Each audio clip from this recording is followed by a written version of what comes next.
one of today's maps. We've got ourselves a lovely silver EP3, quite modified, with a great big gay wing on the back. Who doesn't love one of those? There she is.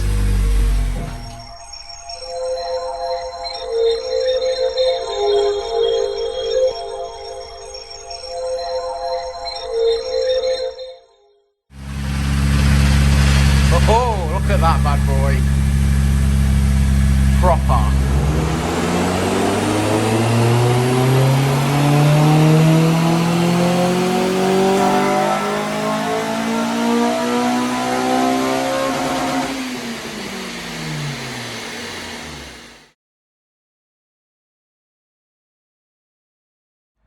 Well, initial power run done, and we've got ourselves just over 200 brake horsepower, which isn't bad. Obviously, it's going to make a dramatic increase now because it has got some mods like inlet manifold and a 4-to-1 manifold. It's got a sports cat. This, yeah, it's got a sports cat and a TypeR Group M intake. But yeah, so now it's time to install ECU and base file and get cracking. Why does it still feel like a Monday? Yeah, things have been a bit up in the air today, haven't they? Yeah. Got the first one of the day in. Lovely build, looked amazing, but the engine came from someone else. Yeah. Started trying to tune some throttle bodies, so there was obviously some parameters to set and one thing or another, so we're working through that. Kept throwing a crank position intermittent error code. Common causes for that are that the trigger wheel's on backwards. And lo and behold. Yeah, luckily the lads that have bought the car are well averse to taking it apart and putting it back together again. And yeah, lo and behold, the trigger wheel was on the wrong way around. So whoever he bought the engine from, that engine didn't run. Yeah. You know what I mean? So even if you said it ran, it didn't? Even if you said it ran, it didn't, because it couldn't have. Yeah. So they've swapped all that around, took all the timing case off, swapped all that around, and I've just gone out and flicked the key and it does run. So we're ahead of where we were initially with that car. But obviously, that was this morning's job. But that was this morning's job. And now we're on job. to this afternoon's job. And this is a silver EP3 with some nice mods. It's got a TypeR exhaust. It's got a Piper manifold and sports cat. It's got a TypeR Group M intake and a Skunk 2 Ultra Series inlet manifold. So you might make some power on this one. It has got a great big gay wing on it. So it looks pretty hardcore. Looks pretty hardcore. You've got a big gay wing on your EG, ain't you? I have, yeah, but it did make a dramatic, in the defence for that car, that did make a dramatic difference to its braking at speed. Yeah, all right. Well, we believe you. Right, it generally did on that car. I said we believe you. You don't believe me. I could tell by the tone of your voice. I think you just like the aesthetics of it. No, honestly, it was function for me. Yeah, all it was right. Function. Yeah, okay. But I do sound like I'm explaining. Who remembers school? Maybe this is just our generation. But can you remember Chinny Record? Yeah, I do. Yeah. Chinny chin chin. Yeah. Chinny Record. Anyway, let's do some work. Shall we do some work? Yeah.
Silver EP3 with big gay wing. Gone quiet.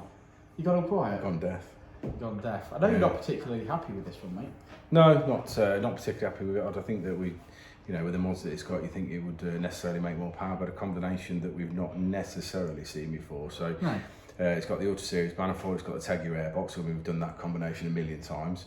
The TypeR 70mm catback, which we've done a million times. And to be honest, the exhaust of my choice, if I was picking. Yeah. But it has got the Piper manifold and sports cat on it, which is the necessarily unknown. I mean, we've tuned on those before with Piper exhaust. People want a bit quieter, so generally you think, well, is there restriction in the in the exhaust because it's a bit quieter, and things like that. I think possibly in this car's instance, that's what's cost us is the sports cat in this particular instance.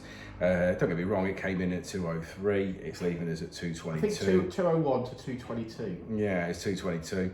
Obviously, amazing gains in the mid-range, smooth the graph out lows. Obviously, done loads of work with the fuel. I mean, totally worth mapping. But it just, when you get into inlet manifold realms, I like seeing, up to the 240 mark. Unfortunately, that's not happened with this car today. No amount of jiggling and jiggery pokery has given us anymore. So that's the limit for this car. We always say that, don't we? Mapped on each car on its own merit. Yeah, each car on its own merit. The car's done 154,000 miles, which is not the end of the world for one of these, and we've certainly seen it make the power on this mileage and more. So it's I don't think that's necessarily the problem. I think maybe the restrictions in the Piper, the Piper sports cat in this particular instance. So if you want a cat, you're gonna have a cat, ain't you? Well, yeah, that's what I'm saying. If a customer wants one, then that's what that's the power is made based on the modifications. Because we fitted a full Piper system recently because the mandate was that he wanted it nice and quiet. Yeah, he wanted the original look as well, which obviously the Piper offers. I think that car made around the same sort of power. It did. To be fair, which obviously is fine. The customer was happy with that, so there's no problem. He loves that car. Yeah, it's I'm sure this has completely transformed this. There's loads of power in mid-range. Oh yeah, totally. I mean, but it's just what you're talking about is you would want to see more peak numbers. Yeah, if it was me, it'd be peak numbers. I'd be looking for. I mean, obviously peak numbers are not everything, but you can see basically as the graph reaches a certain point and we go up on the rev range, it's what I call tabletop. It doesn't obviously lose power, but you maintain that power for the rest of the rev range. When you've got a perfectly flowing system, these just literally keep climbing all the way to the top. It's just a nice linear line, from minimum to maximum all the way up. Yeah. This comes up, tabletops, and then obviously just carries on across the top. So we've reached a flow restriction of some sort because you can see the point where it makes peak power, then it holds peak power to the end of the revs. Because it can't flow. Yeah, because it can't flow anymore to make more power. So that is, I've been watching that on the wheel horsepower runs as we've been going. So it's definitely a restriction of some sort somewhere. But should we have a look at the graph? Go on then, let's have a look at the graph. Take 10 because I can't get my words out. But let's see if I could do this. Red line is as she came in, the blue line is as she leaves. And as you can see, a whopping 60 brake horsepower at 6,000 RPM. So that's quite a gain in the mid-range. Lowered Vtec a little bit and extended the rev range out to 8.6. And as you can see, on that blue line, it's smoother. The power is there right across the rev range. We've made gains and we finish on 222 brake horsepower. Now, as Richard says, we think we could do better with better mods, but each car on their own merit. And I quite like this one, to be fair. I like the look of it.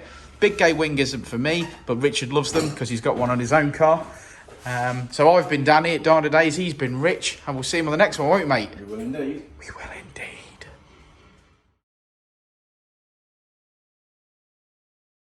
I'll say it again. Life moves pretty fast.